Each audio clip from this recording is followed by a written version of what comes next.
जैसा कि आप सभी जानते हैं, कोरोना जैसी वैश्विक महामारी के कारण पूरी दुनिया इसकी चपेट में आ चुकी है। इसी के मद्देनजर रेवाड़ी के औद्योगिक कस्बा बावल स्थित एसएस इंटरप्राइजेज के प्रबंधन ने इस दीपावली पर ज़्यादा प्रदूषण न हो, इसके लिए अपने वर्कर्स को मिठाई के साथ पौधे उपहार में देकर यह संदेश दिया कि इस बार दिवाली के दिन पटाखे न चलाकर हर व्यक्ति एक पौधा लगाए, ताकि इस वैश्विक महामारी की चैन को तोड़ा जा सके। एसएस इंटरप्राइजेज के डायरेक्टर धीरज सचदेवा ने कहा कि दीपावली की खुशी का इजहार पटाखों या उससे होने वाले प्रदूषण में नहीं, बल्कि हमारा प्रयास ये होना चाहिए कि इस प्रदूषण को कम करके कोरोना जैसी वैश्विक महामारी को खत्म करने का हमारा प्रण होना चाहिए। इसके लिए उन्होंने हर वर्ष की तरह इस वर्ष भी अपने कर्मचारियों को मिठाई के साथ पौधे उपहार में दिए।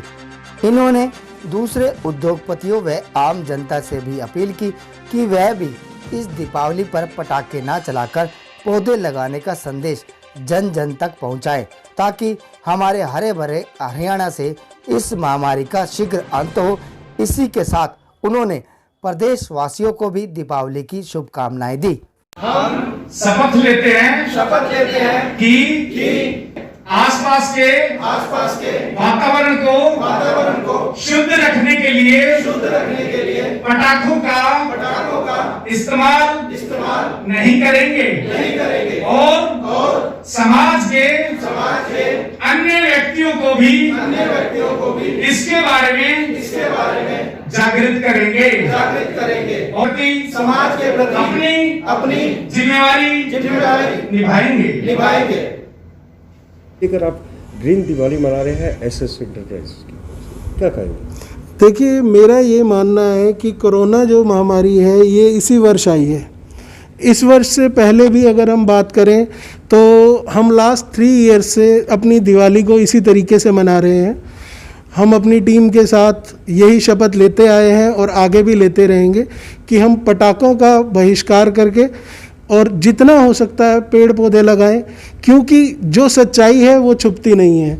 अगर आप देखें कि 3 साल पहले जो हमने ये इनिशिएटिव लिया था कि हम अधिक से अधिक पौधे लगाएंगे और पौधों को आगे बढ़ाएंगे, उसी को देखते हुए अगर मैं आज आप लोगों से बात करूं तो उसमें मेरा कहना यही है कि जो हमने संकल्प 2 साल पहले लिया, 3 साल पहले लिया, उसी संकल्प के चलते हुए अगर हम इन सारी चीज़ों को खाली एसएस एंटरप्राइजेज ही नहीं, मैं रिक्वेस्ट करूंगा कि जितनी भी इंडस्ट्रीज़ हैं वो ये इनिशिएटिव लें कि जितना हम अपने एम्प्लॉयज़ को अधिक से अधिक पौधे गिफ्ट करें।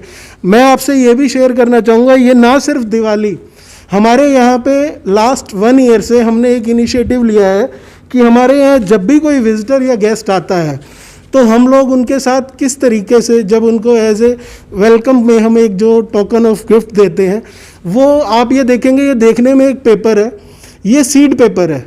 इस सीड पेपर में क्या होता है, इसके पीछे अगर आप देखेंगे एक बीज है। ये बीज एक सिंपल सा है, हम घर में बच्चों को भी अगर दिखाएं, अगर हम इस पेपर को सैंड के अंदर डालेंगे और उस पर थोड़ा सा पानी डालेंगे तो क्या होगा, थोड़े समय में हमें दिखेगा कि वहाँ से एक पौधा निकलेगा।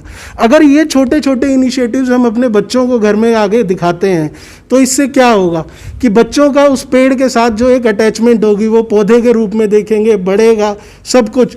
तो मेरा मानना यही है और मैं सबसे फिर कहूँगा कि जितना हो सकता है कि इस दिवाली हमारे जो जीवन में आई है, वो भगवान राम जी जब आए थे अयोध्या तो खुशियाँ मनाई गई थी, और उस खुशियों को अधिक से अधिक दीप जलाएं, पटाखे ना बजाएं। खुशियाँ हर तरीके से मनाई जा सकती हैं, ज़रूरी नहीं है कि हम उसको अधिक पोल्यूशन करके हम उसको मनाएं।